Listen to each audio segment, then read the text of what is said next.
para a quarta-feira, onde o autor vai nos lembrar do diálogo, da visita que Jesus com 2 anjos fez a Abraão, e a lição então traz aqui o título Juiz de toda a terra. É muito interessante, irmãos, que pouco antes da destruição de Sodoma e Gomorra, e que tenha ocorrido uma teofania, Jesus assumindo a forma humana antes da encarnação, e ele se apresenta como viajante ao lado de 2 anjos e é recebido com tamanha hospitalidade por Abraão. E aqui a lição não é sobre hospitalidade, mas fica aqui a lembrança da importância de sermos hospitaleiros, de acolhimento, de atendermos aqueles que necessitam de nós. Então, agora vem o texto, né, desse diálogo registrado ali em Gênesis 18, 37 até o 22, e a lição aqui na pergunta 5, o autor deixa aqui uma pergunta: o que aprendemos com esse texto sobre o caráter de Deus? Olha que interessante, irmãos, eu gostei dessa pergunta e a maneira como ele planeja lidar com o mal. Bom, o autor faz aqui algumas declarações muito interessantes. Primeiro, Deus não deve explicações para os seres humanos, para as suas criaturas, mas ele escolhe revelar os seus planos. Aí vem o texto de Amós 3,7, que ele não fará coisa alguma sem antes revelar os seus segredos aos seus servos, os profetas. Um texto que nós muitas vezes usamos para justificar a existência e a manifestação moderna do dom profético na vida, obra e ministério de Ellen White. Mas esse texto, claro, ele abarca mais do que isso, a iniciativa de Deus de revelar-se. Antes de Deus destruir Sodoma e Gomorra, ele declarou, ele teve a intenção de compartilhar esta decisão com Abraão, informar Abraão acerca disso, daquilo que estava prestes a acontecer. Interessante, irmãos, que por que Deus tomou essa decisão de compartilhar com Abraão, não é?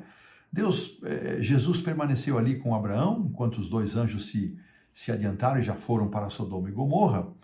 E nesse ponto o autor também faz uma aplicação que eu nunca havia pensado.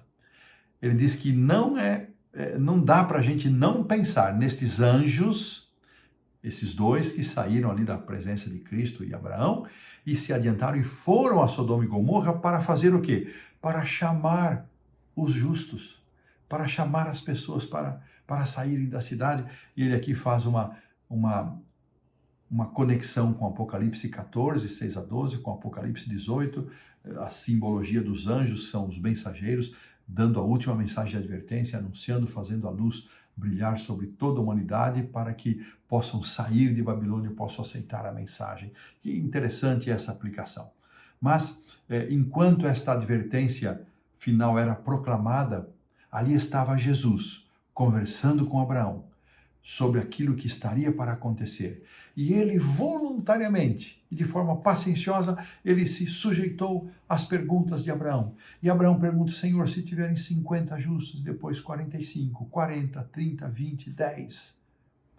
E aí Abraão não faz mais nenhuma pergunta. É muito interessante isso. E para mim, eu vou pedir para a produção colocar aí Gênesis 18, 25. Esse para mim é um texto emblemático.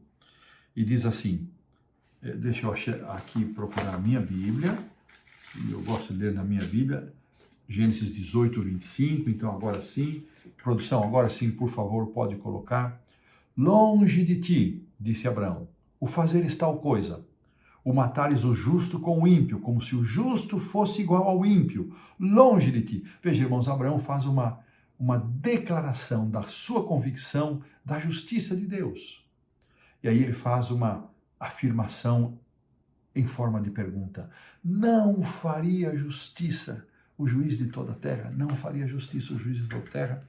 Como pastor, muitas vezes fui convidado a oficiar em cerimônias fúnebres em que as pessoas não podiam confirmar a piedade, a vida justa e santa da pessoa que morreu. E alguns até achavam que talvez não havia esperança, baseado naquilo que eles viram e testemunharam. Em casos assim, nunca devemos deixar de atender ninguém, nenhuma família, e nestas circunstâncias eu uso esse texto. Não fará justiça, não faria justiça o juiz de toda a terra. Deus é o único que conhece o coração do ser humano. Deus é o único que sabe. E esta pergunta de Abraão, não faria justiça ao juiz de toda a terra, ela é emblemática. Ela nos dá a convicção de que Deus é justo. Deus não só é misericordioso, mas ele é justo.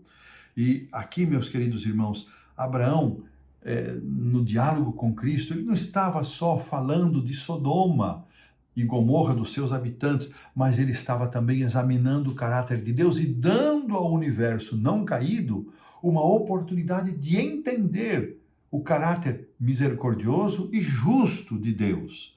Da mesma forma que nos é dito, antes que venha o final de tudo, o fim do fim, Deus abrirá os livros do céu, de acordo com o Apocalipse capítulo 20. E durante 1000 anos, os salvos terão a oportunidade de perguntar a Deus tudo sobre todos. Todos entenderão sobre tudo. Por que que este está salvo? Por que que aquele não está salvo? Não ficará nenhuma dúvida. A justiça de Deus será proclamada, será reconhecida. Teremos 1000 anos para obter respostas para todas as nossas perguntas. Sabe, irmãos, a nossa vida é uma coleção de perguntas sem respostas. E é possível que muitos de nós baixemos a sepultura sem que tenhamos tido todas as respostas para as nossas perguntas. Mas nós teremos 1000 anos no céu, antes de virmos para a nova terra, para tirarmos todas as dúvidas, não só acerca de quem está salvo ou quem está perdido, mas sobre coisas que nos aconteceram. Por que nos aconteceu tal coisa, aquilo, isto? Tudo ficará esclarecido. Que Deus maravilhoso é esse. E aqui naquelas perguntinhas de letrinha miudinha que aparece ao final da lição, diz assim: antes do juízo sobre os perdidos, Deus nos dará 1000 anos para entender o que houve com cada um e por quê. O que isso nos diz sobre o caráter dele e de sua disposição de ser julgado por criaturas que dependem dele e não têm direito de saber essas coisas naturalmente? Que coisa interessante para pensarmos nisso, que traço do caráter de Deus, mostrando aqui a união perfeita da sua justiça e da sua misericórdia. E desta maneira colocamos um ponto final na lição da quarta-feira.